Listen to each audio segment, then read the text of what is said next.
estamos iniciando nossa celebração da Páscoa. Chegou a Páscoa, Cristo ressuscitou, a vida, temos esperança, pois a morte não tem mais poder. Vamos nos alegrar, vamos sorrir. Em Romanos, no capítulo 6, versículo 8, diz assim: sabemos que Cristo foi ressuscitado e nunca mais morrerá, pois a morte não tem mais poder sobre ele. Por isso, agora vamos ouvir um canto das crianças, do culto das crianças do Sino do Sudeste. Chegou a Páscoa, que alegria, vamos cantar felizes, aleluia, porque Jesus, que nos amou, morreu, mas já ressuscitou. Vamos cantar felizes, aleluia, aleluia, aleluia, vamos cantar felizes, aleluia, aleluia. Chegou a Páscoa, que alegria, vamos cantar felizes, aleluia, porque Jesus, que nos amou, morreu, mas já ressuscitou. Vamos cantar felizes, aleluia, aleluia, aleluia, vamos cantar felizes, aleluia, aleluia.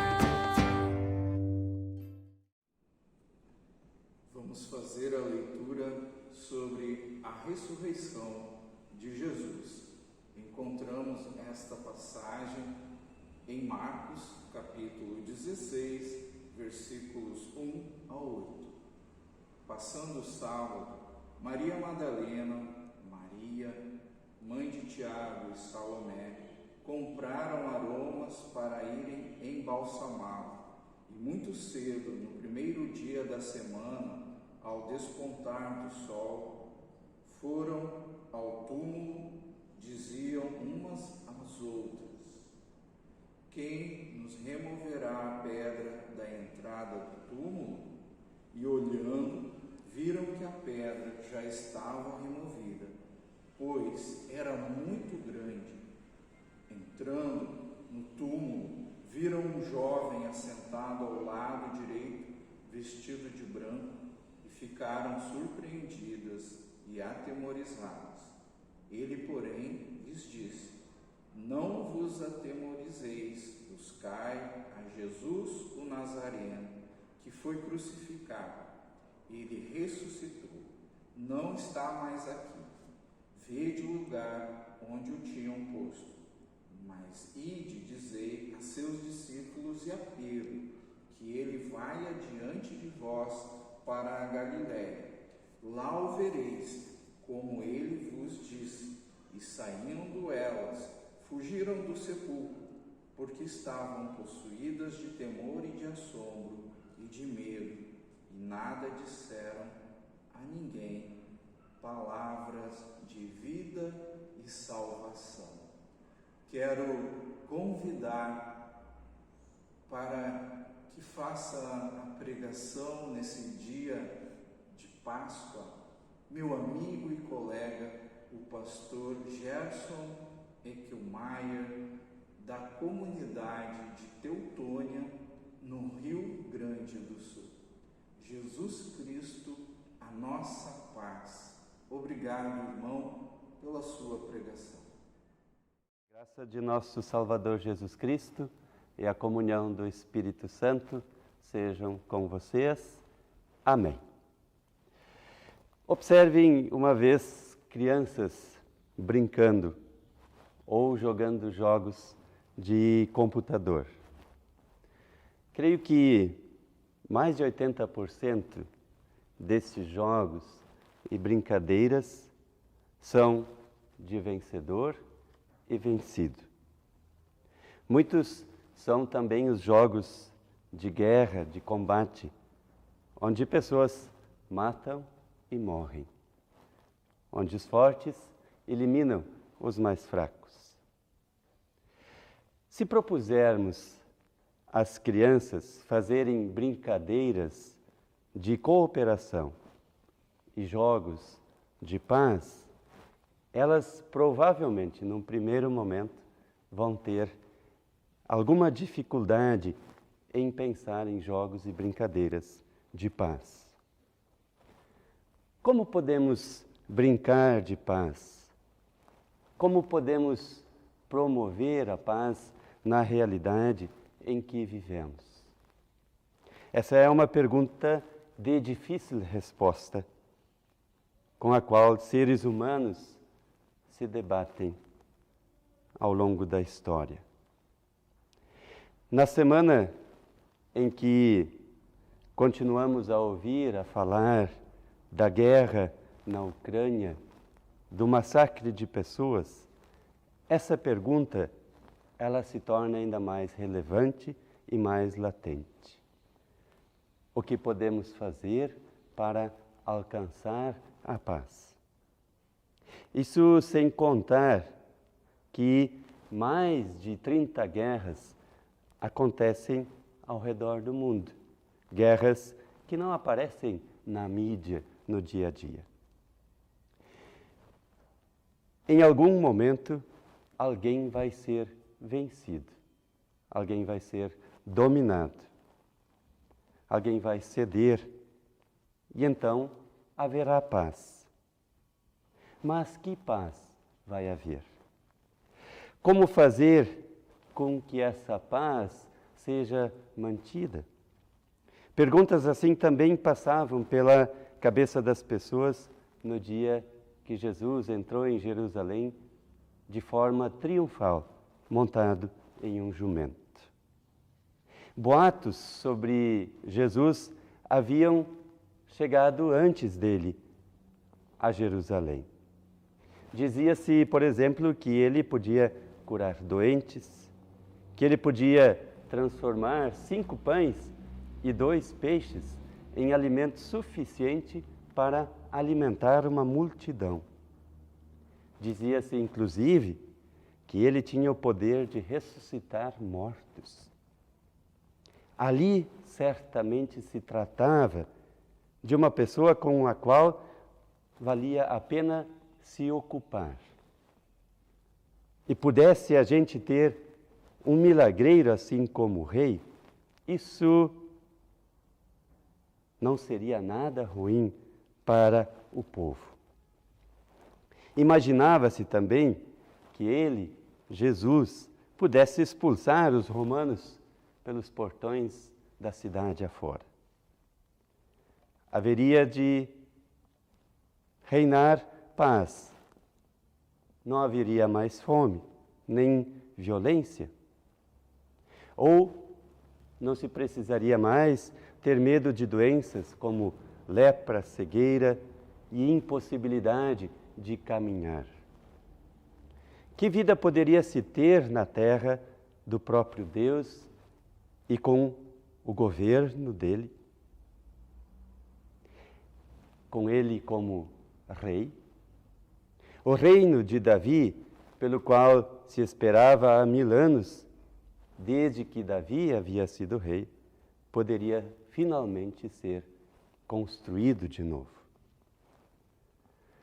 Com todas essas inacreditáveis qualificações, Jesus seria um sucessor à altura do rei Davi. O inimigo seria vencido, paz para as necessidades do povo. Seria finalmente uma realidade. Esses eram os sonhos e esperanças com os quais Jesus se deparou ao ser recebido com júbilo pela multidão na sua entrada em Jerusalém. Também era o desejo de Jesus tornar esta paz realidade. Este é o ponto onde a pergunta para as crianças se torna interessante. Paz? E paz é sempre paz? Sobre a entrada de Jesus em Jerusalém, disse, é a realização da palavra de Zacarias. Eis aí te vem o teu rei, justo e salvador, humilde, manso, sentado num jumento. O humilde e manso tem a ver com vencedor. Não há dúvida de que a paz com a qual Jesus vem é de outra raiz do que aquela esperada pela multidão. Não fica dúvida de que as expectativas dessas pessoas foram frustradas quando Jesus não imediatamente enfrentou os romanos e os expulsou de Jerusalém. Mas falava em oferecer a outra face. De não somente amar os amigos, mas amar também aos inimigos. E tem ainda a questão da mansidão. Como acreditar que uma pessoa mansa pode vencer? Vencedores são pessoas autoconfiantes, com espírito de combate e força. É importante constatar isso. O reino de Deus não é deste mundo. A paz que ele traz não é necessariamente uma paz para este mundo, um mundo de paz ou uma paz para os tiranos deste mundo. Só precisamos olhar à nossa volta para este mundo inquieto, para constatar que a paz ainda não é uma realidade. Quando se fala da paz garantida pelas armas, a paz diante da opressão, a paz diante do demônio da fome, a paz diante da injustiça que reina. Não há paz possível assim.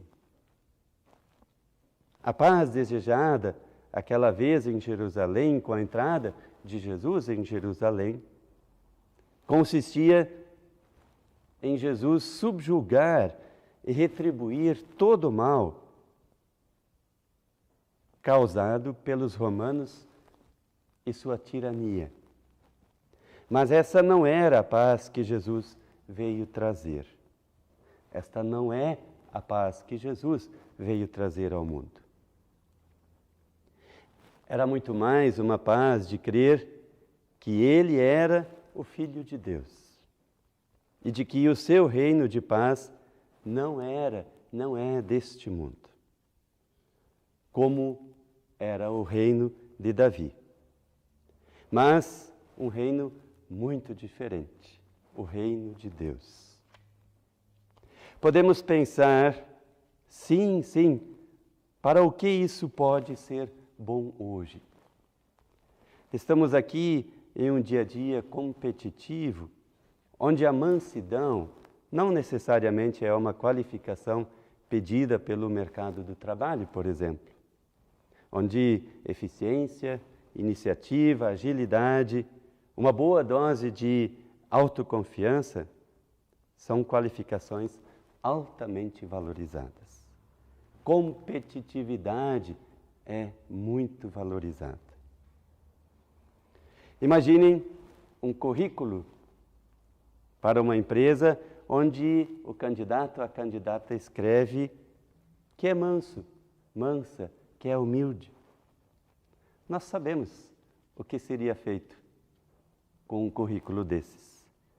Ele certamente iria parar no fundo de alguma gaveta. Imagine então alguém assim, humilde, manso, querer ser rei. Não combina com este mundo. Jamais alguém assim poderia ser rei. Aqui estamos em um mundo cheio de guerra, de violência, de miséria, de morte e de destruição. O que fazer com uma paz onde mansidão é tão irreal? A mansidão da qual Jesus fala O que nós podemos fazer com a paz que Jesus anuncia, que Ele vem trazer? Ela parece tão irreal. Podemos fazer tudo a partir dessa paz. Isso sim. A paz de Deus, ela não é uma grandeza política que pode ser espalhada com uma mão sobre as nações em guerra. A paz de Deus, ela é difícil de ser vivida na realidade do mundo. A paz de Deus fala ao mais íntimo do ser humano, ao nosso mais íntimo. A paz de Deus é aquilo que é dado ao ser humano a fim de que, apesar de tudo, tenhamos os olhos da esperança. A paz de Deus é aquilo que ajuda a levantar quando caímos e achamos que não conseguiremos mais seguir adiante. Enquanto o mundo existir, a palavra de Deus continuará anunciando uma realidade onde a vida é cuidada e protegida acima de tudo. A palavra de Deus, a imagem do homem sentado sobre o jumento, anuncia consolo aos oprimidos, anuncia esperança aos presos e comunhão aos que estão sozinhos. Como palavra viva, Deus age em todas as situações e em todas as pessoas. Deus acompanhou e acompanha as pessoas com a sua paz até as situações limite de sua existência. Ele foi junto até a mais profunda escuridão e ali trouxe luz. E também nos segurou na pior tempestade de nossas vidas. Esta é a paz com a qual Jesus veio, aquela vez em Jerusalém. Esta é a paz com a qual Jesus vem a nós ainda hoje. Esta é a paz que Ele presenteia à pequena criança ao ser batizada. Ele o faz ainda que seja diferente de como o mundo deseja. Jesus o faz para que, apesar de tudo, tenhamos coragem de sair e de viver a nossa vida. Viver a nossa vida para nossos semelhantes como para nós mesmos. Que o cuidado com a vida de toda a criação, o cuidado com a vida de nossos semelhantes, sejam a nossa saudação ao Filho de Deus vivo. Ó Senhor, neste momento, queremos interceder, pedir que seus ouvidos, ó Deus, se inclinem à nossa oração. Intercedemos, ó Deus, pelas autoridades, pelo governo, que possam pautar pela justiça, pela ética. Senhor, nós intercedemos neste momento pelas pessoas que estão doentes, nos hospitais, em seus lares. Te agradecemos, Senhor, pela recuperação de nossa irmã Cristina. Também pedimos pelo Guido. Ó Senhor, esteja junto de Dona Cidra. Também te agradecemos pela recuperação do Werner. Ó Pai, intercedemos pelas famílias enlutadas. Ó Deus, também queremos colocar no teu altar nossa igreja, a Igreja Luterana de Niterói, comunidade que pertence à Paróquia Esperança. Ó Deus, também pedimos pelos irmãos de Rio das Ostras, comunidade norte fluminense, e também aos nossos irmãos de Resende. Queremos convidar agora as crianças da comunidade do ABC Paulista, nosso pastor Alberi, para orarem a oração que o Senhor nos ensinou. Santificado seja o teu nome. Venha teu reino, seja feita a tua vontade. Assim na terra como no céu. O pão cada dia nos dai hoje. Perdoa as nossas dívidas, assim como nós também perdoamos aos nossos devedores. E não nos deixe cair em tentação, mas livra-nos do mal. Pois teu reino, poder e a glória para sempre. Amém. Amém. Amém. Amém. A Páscoa é celebração da vida, a dor, o sofrimento, o amargor da cruz são transformados pela ressurreição de Cristo, pela alegria do encontro nas nossas famílias, que essa alegria possamos viver, a alegria da esperança, do amor em Jesus Cristo. Vamos receber a bênção de nosso Deus. O Senhor te abençoe e te guarde. O Senhor faça resplandecer o seu rosto sobre ti e tenha misericórdia de ti. O Senhor sobre ti levante a sua face e vos dê a paz. Vamos celebrar esta Páscoa com alegria, com amor. Obrigado a todos vocês que estão participando da nossa grande família luterana nas mídias sociais. Obrigado a você que está curtindo a mensagem, está enviando este culto para alguém que está precisando. Obrigado a todos que se envolvem, que colocam as orações, os agradecimentos. Um beijo no coração. Desejo uma feliz Páscoa. Amém. Faça sua doação para os projetos sociais da Igreja, distribuição de cestas básicas e preparação para o Enem. Somos motivados a nos congregar pela graça, pelo amor de nosso Senhor. Ofertar e contribuir com alegria nos fazem estar na presença de Deus. A oferta não pode ser um peso. Ofertar é um ato de voluntário, de amor, fruto da nossa fé. Que possamos, ao ofertar, glorificar nosso Deus. Que sejam benditas as mãos que tocam a vida. Que sejam benditas as mãos que criam belas coisas. Que sejam benditas as mãos que abraçam, que tocam instrumentos, que glorificam a Deus. Que sejam benditas todas as mãos que levantam para colher aquilo que Deus nos dá. Que sejam benditas todas as mãos que sustentam o trabalho da comunidade. Benditas sejam todas as mãos. Amém.